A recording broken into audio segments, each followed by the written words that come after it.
Papa, Anak, hanggang ngayon ay napakagaling nyo pa rin tumugtog. salamat anak at naka-appreciate ka ng magandang musika. Cheers!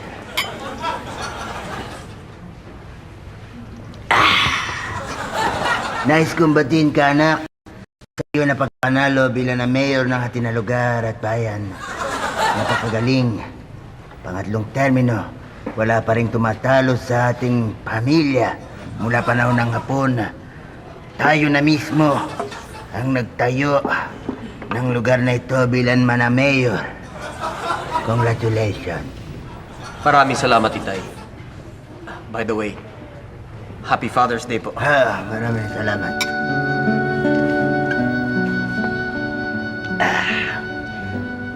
Alam mo anak, marami sa atin ang mga kalaban ang nagsasabi na tayo raw ay nagtatayo ng isa na dynasty. Ang hindi nila alam, ito ay isa lamang na tradisyon. Tama kayo dyan, Governor. At alam mo anak, malaking bagay din na yun na pinauso na paglalagay ng akin na picture sa likod ng iyong larawan sa mga poster na ipinakakalat natin noong nakaraan na eleksyon. Nakita mo naman, naggayahan ang iba na kandidato. Ngayon pa lamang eleksyon na to, ako nakakita ng isang katutak na poster na parang may naman multo sa likod. At yan ay dahil tayo ay trendsetter pagdating na sa politika. Papa, napakadami po nang gumaya. Pati iba, yung mga patay nilang kamag-anak, binuhay nila. At believe din ako sa iyo na paggamit na niyo na high school picture kahit ikaw ay 54 anyos na. Brilliant. Maraming salamat po, Itay. Alam mo anak, ako ay matanda na. Malapit na akong lumipas sa mundong ito. Kaya nais kong ituro sa iyo lahat ang akin na nalalaman. Ikaw bilang na mayor, ito ay yung third term na, pangatlo. At hindi ka na maaari pa na tumakbo muli.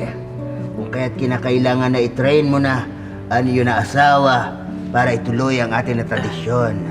Itay, meron akong konting problema. Problema? Oo, problema.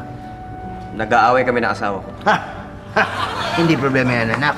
Ang gawin mo lamang, kumuha ka ng panibago na asawa at siyang i-train mo bilang ating susunod na mayor para matuloy ang ating na tradisyon. Hindi problema yan.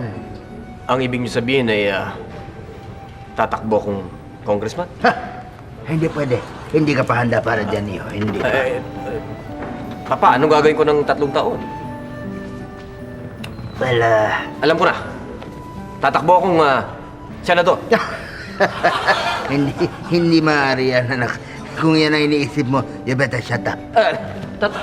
Napakasakit yun naman magsalita. Bakit niyo ako pinapa-shut up? Kung gusto niyo, tatakbo kong gobernador. Dahil mas lalong hindi ka pa handa dyan. Just shut up, shut up, shut up. Ano shut up, shut up? Bakit niyo magsalita?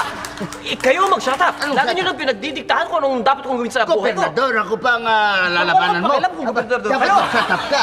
Kayo Tama mag-shut yan up, sinasabi dahil- mo. You better shut up. Ang buong buhay ko itali-tali na. Wala akong pakialam. Gusto niyo, wala akong gawin. Shut up, shut up. Kayo mag-shut up. Excuse me po! Huwag na ho kayo mag-away, nariyan na po yung press. Ano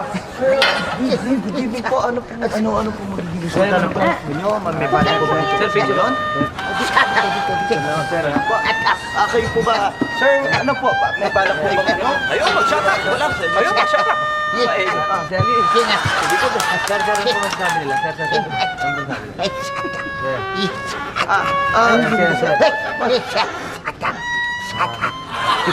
Picture. Para smile lang, smile. Sir.